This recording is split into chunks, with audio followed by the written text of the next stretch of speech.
How's it going, everybody? Welcome back to another video. Today, I'm kind of bummed out a little bit. I was going to do a reaction on my Merry Messy Life because I haven't done one on them in a while, and I kind of forgot about them a little bit. And I remembered them, and I'm super excited about that. But they haven't been posting videos in like 9 months. So I'm like, are they done doing YouTube? Are they taking a break? What's going on? But yeah, I've always really enjoyed their videos. So that's kind of heartbreaking, but we're going to watch one today. German culture shocks, not what you've heard before. So these are new ones. And guys, play along. If you think of anything else, drop it down in the comments below and just have a little conversation there. Alrighty, so let's do it.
Culture shocks in Germany. Yeah, so they used to live in the United States, and I believe Kevin got a job in Germany. Um, oops, sorry. So that's what made him go down there, but they just have a lot of stuff going on with a whole new country, and it's a lot. But So hi everybody, welcome back to our channel. I'm Sarah of mymerrymessylife.com, and this is... Hey, I'm Kevin. And we are parents of 4 children, ages 4 to 11, and... got it A right. cat. a cat. And we Okay. moved to Germany from America in February 2021, and we're just trying to restart our lives and do new and exciting things and see what it's like to live here in Germany. Yeah. So today we want to share with you 10 culture shocks we've had as Americans here in Germany. And this is mostly because I did a poll and said, what are you guys wanting us to do videos about? And a whole bunch of people said German culture shocks. So for us, I hope these culture shocks will be different than a lot of the other videos you've seen on YouTube. Here we Because go. for Kevin and I, a lot of the things that are done here in Germany, we're used to. Because Kevin lived in France for 5 years and Sweden for 5 years. And I lived in France for 2 years.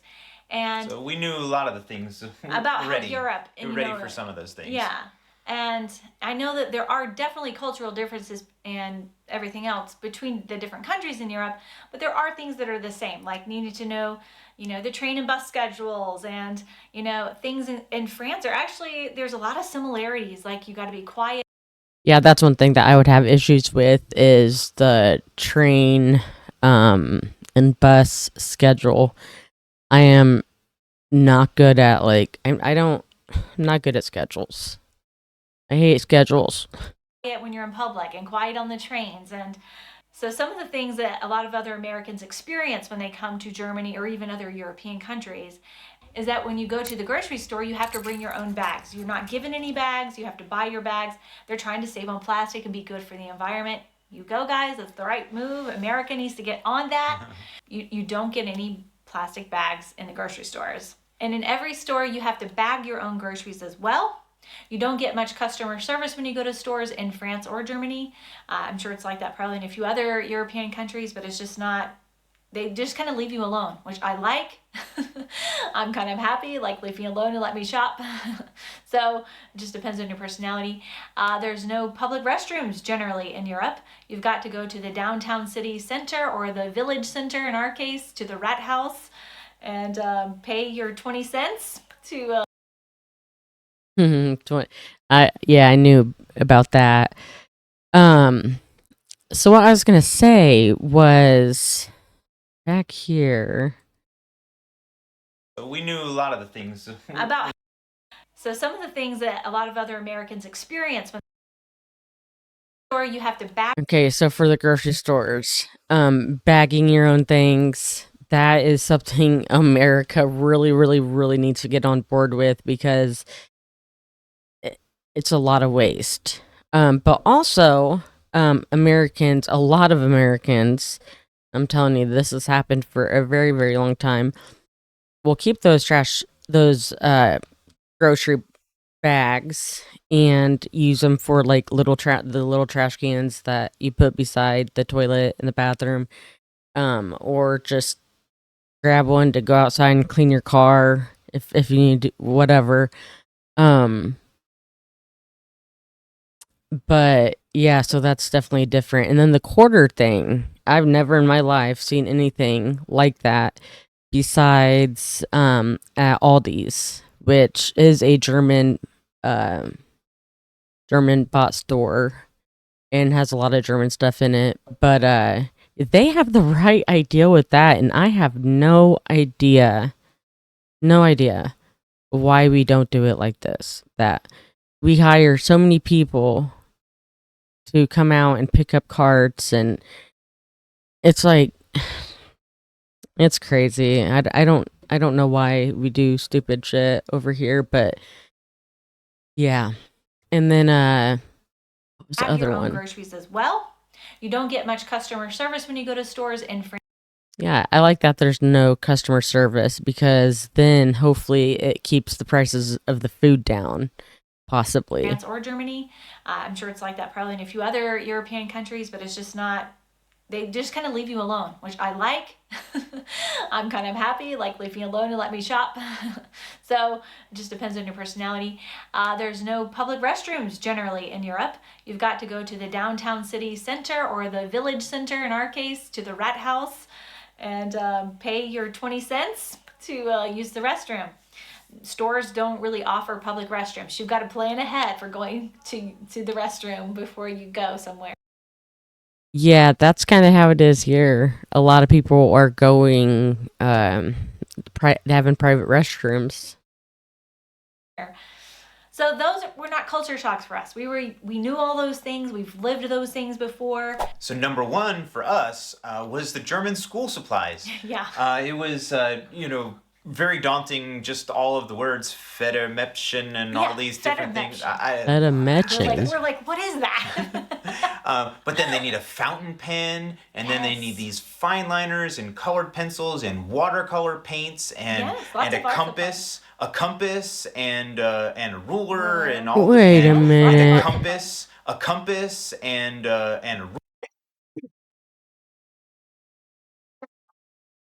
Yeah, sorry guys. And then they need these. Do you guys go by inches?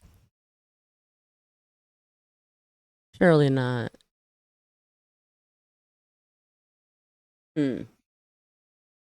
Interesting.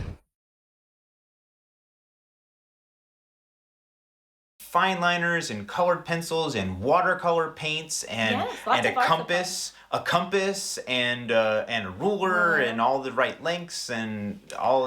So lots of different stuff. So that was pretty interesting to have to get. And we didn't know what we were supposed to get until we put it into Amazon. We just had to put the words directly from the piece of paper into Amazon, and then we're like, oh, that's what Federmäppchen is, or whatever it's called. So school supplies, and they had to be correct. The teachers were like, this must be correct. Yeah, I got lots of notes. Well, what is Federmäppchen? I don't think they told us. Such and such kid does not have XYZ, still doesn't have XYZ. like, I'm sorry, I'm trying. We feel like we're being sent to the principal's office. Sorry, we're the dumb foreigners who don't know what we're doing. And all the stores are closed, and I have to wait 2 days for Amazon to deliver it. Exactly. All the stores are closed. Where are we supposed to get this stuff? So number 2 is also something that has to do with school. In fact, the first several of these are all going to be culture shocks that come with school. Since that's been a huge part of our experience here in transferring to Germany, is our kids going to different schools and different languages. The second thing is neatness in handwriting in the schools and how important neatness is. Yeah, all the little It's lines. a lot more than in the US. The lines have to be drawn with your they make them draw with a ruler. I mean, I was used to that in engineering school. That we had a lot of that. In engineering school. They would make sure you do all that right and draw all your letters the right height and everything. Right. But not when you're 7 years old. I know they're doing that in elementary school, which is kind of cool. Yeah, I mean, I think it's great that they're teaching them neatness, but we had to get used to it. We didn't, our kids would just sort of scribble out stuff like they'd done in the U.S. And Oh my gosh, my kids would be screwed. And also, our kids don't know cursive anymore. But yeah, they don't learn cursive. They we would get notes Sorry, back guys, from the teachers. You need to make your there's like 20 million things I could say about this. I'm like, I don't want to miss it, but oh, sorry. So then number 3 is needing to have Hausschuhe at school. Definitely, that was the number. They mentioned that right away. Got to have your Hausschuhe at school. Which took us several weeks to get, and that was a big mess. It was a big mess. But we got that settled now. But even having them at home and taking your shoes off when you go into somebody's house and making sure that our kids know that they need to take care of that. So yeah, that was kind of neat. Oh, and I have a question for all of you. I have heard from some people that you should have extra house shoes in your house my God. when guests come over. And is that really true? Is that I was gonna pause it and pretty much say that exact same thing. I was talking to Charlie the other day, and we decided to have house shoes on in the house, and make sure we take them off at the door, this and that. And I wasn't sure. I'm like, his parents were coming over, and I was like, should we have them take off their shoes because it was like really crappy outside, and we're like, I mean, the floor is cold, and really we don't have everything like squared away, and like floor's clean enough to. I mean, they're clean, but yeah, I was literally just talking about that. So, if anybody that is watching this knows, please put it in the comments down below. Let me know. do many of you do that? Because I was like, well, then you'd have to have what sizes would you get? And do you need kids size? Do you need adult size? I was just like, I don't know how that works. So let us know. And maybe they're like sort of like sandals or flip flop type things where you don't like fit your heel in. Maybe. I don't know. Then it doesn't have to be exact size. I don't know. Yeah, maybe. Number 4 is school recess. It happens in the rain, the snow. It doesn't matter the weather. The kids will go outside, which we think is awesome, and we totally agree with. But we were not prepared for that. And as you've heard in our school video, which I'll link up here, I think it is, you can go check that out, or it's in the description box below. But we mentioned in that video that we have sent our kids to school without snow pants and snow boots before, and they have come back home soaking wet. Our daughter Ella, she's 4, and she's getting more settled into kindergarten. And I was just taking her there yesterday, and there were signs all over the place. Eltern, don't forget your Regenjacke and your Regenhose.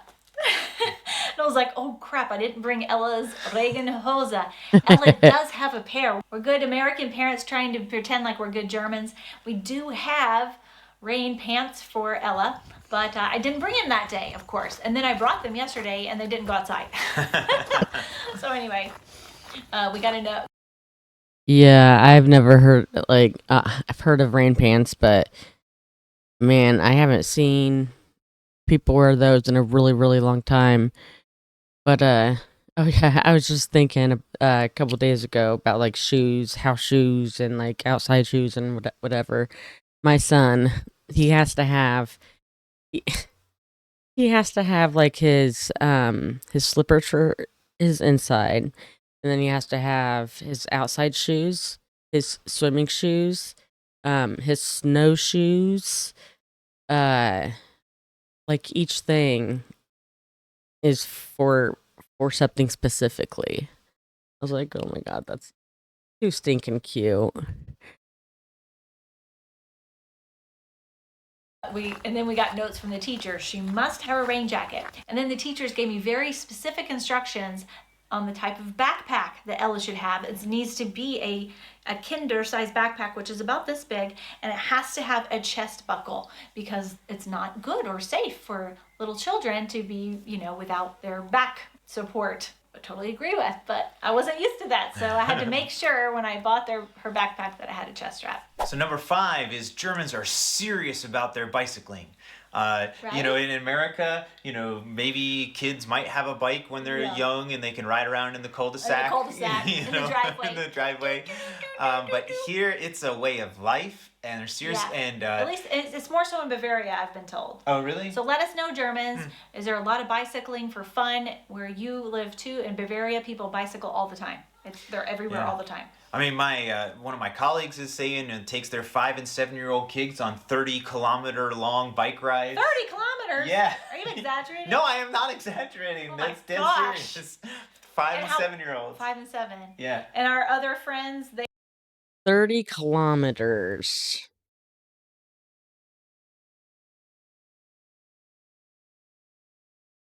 I'm gonna look that up.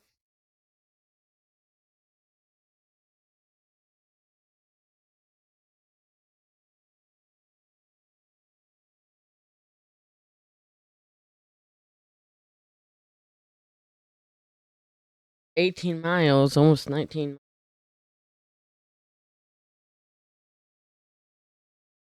they just took their kids to see Oma and Opa, and it was 11 kilometers one way. Yeah, and then through the mountains, okay? Yeah. Through the mountains, riding their little bicycles, 6 and 8 years old. Yeah. So they're serious about their bicycles, but I was a noob in a lot of ways, I guess, in terms of assembling the bikes, and you guys made sure that and we had that footage of showing the bikes with the forks turned around, and I mean we've had people on the streets. We have gotten slammed for that on YouTube. But it's really great, and Oh, so you have to build a bike. You literally have to, like, they give you a box and then you got to build it. That's interesting. Ours come pre-made, but pretty much you have to, like, go back through everything and tighten it up because it's junk, usually. Making sure that everything's right and everything's safe. And like knowing, I guess there's rules on what age kids can ride their bikes on the sidewalk. Is it 10? We've been told it's 10, but I've never seen that officially. That if you're under 10, they can ride on the sidewalks, but if they're over 10, they're supposed to be on the street, right on the street instead of the sidewalk. So still trying to figure all of that out. Well, that is interesting. A few years ago, I actually had, and it was safer, I promise you. My oldest son and a couple of his friends wanted to ride their bikes, but they couldn't ride it around the block they were at because it was just so bumpy and like it was a danger zone, really. I mean, there was like steps on the sidewalk that you'd have to step up like that high and dirty, and I just felt so bad for him. So I'm like, go in the street. It's much safer.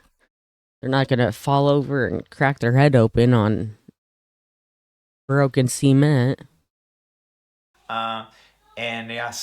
Serious about the bicycles. It's pretty cool. Yes. Okay, so number 6 is Bavarian traditional Tracht. Okay, in our first video, we're totally going to, roast ourselves or own up to our ignorance on it. Well, there's a new trendy word for it, but I can't remember what it is. It's not roast because I know that's an old word. We're aging ourselves here. But anyway, we're going to totally own up to this mistake. In our very first video where we say, we're moving to Germany, Kevin's got a fake Bavarian hat on. And we were drinking Weiss beer, but it was not in the correct cup. We got slammed for both of those things. Well, you call it a Stein. I called Oh, it a Bierstein. Yeah. Yes. Anyway, so we made two big German faux pas, and we're still getting views and comments on this video for Kevin wearing that hat, and Yeah. they're like, for the love of God, please take off that ridiculous hat. That is not like representative of Germany, and you're so right. Bavaria does not represent most of Germany. It only represents Bavaria. So for our American viewers, lederhosen, you know, the suspenders with the little strap, yeah. and the shorts, that's what the men wear. And the women wear dirndls, and that's the dress. And then all of it is called Tracht, okay? Oh. So each little region in town sometimes has different Tracht that represents that town. So what we ended up doing was basically cultural appropriation, which is being called out a lot in the United States right now. It's a big deal going on socially, you know, and people are talking about how it's wrong for someone on the outside to take a little piece of someone's culture and cheese it up. You Yeah, know? make it sort of like a costume, you know. Make it like a costume. Instead of, authentic. And the person wearing that costume doesn't even know what it is that the costume represents and how special it is to the people you have just taken it from. Just like Americans have been taking Native American ceremonial wear for hundreds of years and turning it into these like silly costumes, and they're taking something that's sacred. I was for sure she was gonna say that we took the land. And she And know what it is that the costume represents and how special it is to the people you have just taken it from. Just like Americans have been taking land for a very, very long time. Native American ceremonial wear for hundreds of years and turning it into these like silly costumes. And they're taking something that's sacred to Native Americans and turning it into something that is cheap and tacky. And you're not honoring what it originally represented and still represents to many people today. So we stepped our foot in it when Kevin wore the hat. We didn't realize how important and special the Bavarian Tracht is to so many Bavarians, and that it doesn't represent all of Germany. We did know that it didn't represent all of Germany. We did know it was a Bavarian thing. But we were moving to Bavaria. And we're moving to Bavaria, yeah. So we knew that. We weren't totally clueless, but we were somewhat clueless. So even we feel like we're pretty woke people. So that took us aback. We were like, oh my gosh, we still have more to learn. Yep. You know, you're never completely there. You always have more to learn about other people and to realize, Amen. Amen to that. hey, you should be careful before making fun of somebody else's traditional clothing and ceremonial wear, and be really careful how you wear it and how you represent it, and maybe go read a book about it first or watch some YouTube videos about it first and before you wear it. So number 7 is Yeah, being Kevin. quiet on trains and being quiet in public in general. Which you we know, knew We before it knew, came. but we weren't Yeah. sure. We didn't live that with our children, and Yes, we'd only lived here without children before. Yeah, and our household is loud and boisterous as it is, so it always takes us a little time to 3 boys. calm down the kids and say, okay, no, we're not going to be loud, we're not going to punch each other in the middle of the street, and so that's been something we've been working on. Yes, every time before we get on the trains, Kevin has been like, okay, kids, this is a calm and quiet place. You're not going to talk loudly. You're not going to run around. You're going to sit in your seat. You're not going to put your You're feet gonna up on the behave. seat, you Yeah. know. You're going to be respectful. And it's been working. They've been behaving very well on the Yeah, trains. for sure. Number 8 is airing out the house. Now, before we came to Germany, we already knew we were going to have to air out the house. We'd watched so many really good YouTube videos on it. In fact, I want to mention one from Passport to Two, Donnie and Aubrey's video on luften and airing out the house. And I learned so much from it. And I watched many others that, I'm sorry, I can't remember, but that one definitely stood out. We knew we were Passport. going to have to air out the house. We used to do it in France, but we didn't really do it as a ritual. We Right. didn't do it every single morning. And so we started to notice, or I did, that there was sort of like a black film on the tiles in our bathroom. And I knew immediately that was mold. So I wiped it all down, and sure enough, the cloth was black. So we talked to some of our friends, and they're like, are you airing out the house every single morning? And we're like, well, no, we just basically only air it out when it's like warm enough. Or after every bath. Or every after, shower. yeah, We were good doing about it that after every shower. That's true. We were doing it after every bath and shower. So since then, we've been airing out our house every single morning. I really love it. I've acclimated to the cold. We came from Georgia, which is really hot, and I've acclimated to the cold, and I love that fresh, chilly air in the morning. I think it's fantastic now, and I look forward to airing out the house. I'm excited to be able to look at these windows when I get there and see what this is all about, because I would not be able to open a window like that here and not invite 100 bugs in with me. It's like, how it's just so weird how, like, why is that so different from here to and there? Like, I don't know.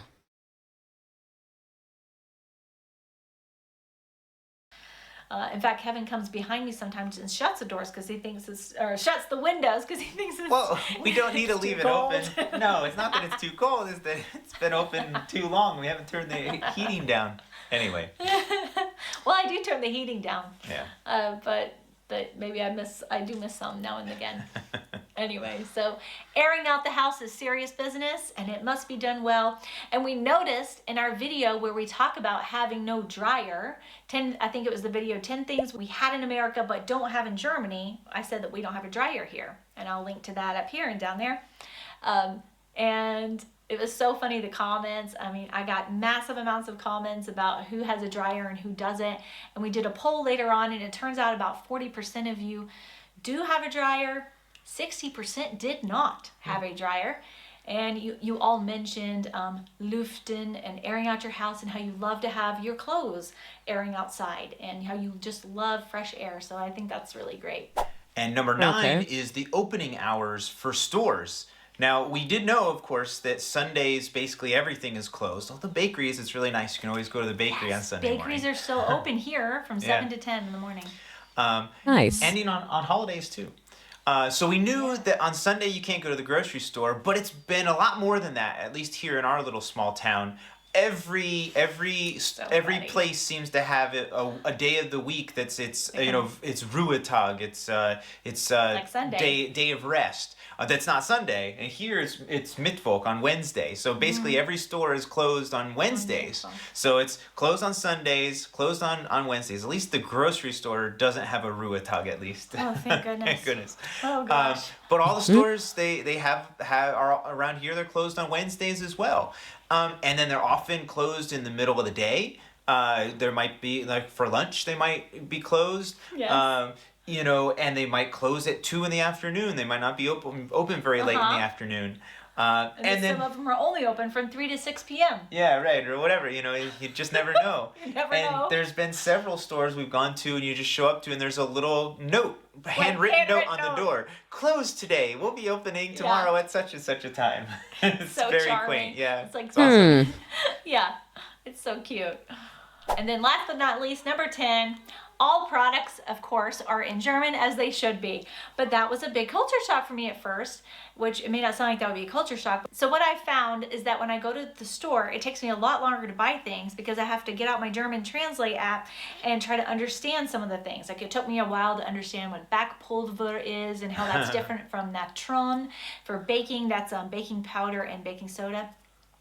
And so I had to figure all of that out. I had to ask questions on Instagram and get help for it, and finally figured that out. And then when we first moved here, I was deliriously tired. I was so out of my mind with exhaustion. And I started using the dishwashing tablets in the laundry. We had 100 of them. Our relocation agent got us a big box of 100 of them. So for the first 100 washes of all of our clothes, we were using dishwashing tablets. And I always thought our clothes felt a little stiff and weren't quite getting clean like I wanted them to. And now that I have actual laundry detergent, I know why. I accidentally bought dishwashing rinse aid to use as dishwashing detergent. And I kept wondering why our dishes weren't getting clean enough. Well, it's because the rinse aid was in there and not... So just things... Rookie mistakes. Yeah, like there were some things I didn't translate because I thought, Oh, I surely got it. this is dishwashing detergent. It looks right. Right, it looks right. It's got a little shiny glass on it and stuff. Yeah, surely this is the right thing. No, it wasn't. And so that's definitely been an adjustment. And really, all of these culture shocks aren't really shocks, but they are, big adjustments that took us a while to figure out and to muddle our way through. So, and one thing that we've left off. Yeah, so Kevin's thing. there's one thing that we didn't put on here that definitely was a culture shock is handling all the recycling and all the different types of recycling streams. And we purposely left that off because that's such a big deal. We're going to do a whole Yes. video just on going to the Werkstoffhof, the recycling center, and figuring all of that out. Yes. So Yeah, so even though we prided ourselves on knowing European life and having done a ton of research before we came, we watched so many videos from Germans and immigrants and expats and whatever living in Germany.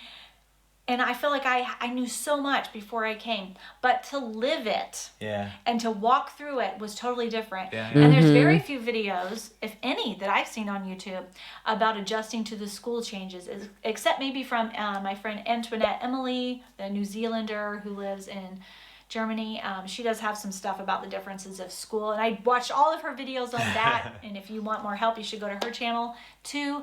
But yeah, school was a huge adjustment. So. Yeah, it was. Anyway, Yeah. we've been talking long enough now. Thank you guys for watching, and I hope you liked this video. If you did, we'd love it if you'd give it a thumbs up. Let us know what you think about our culture shocks down below, and we hope to see you again soon. And yeah, talk to you later. Cheers. Juice. Juice. I always enjoy watching their videos, and they're so freaking informative.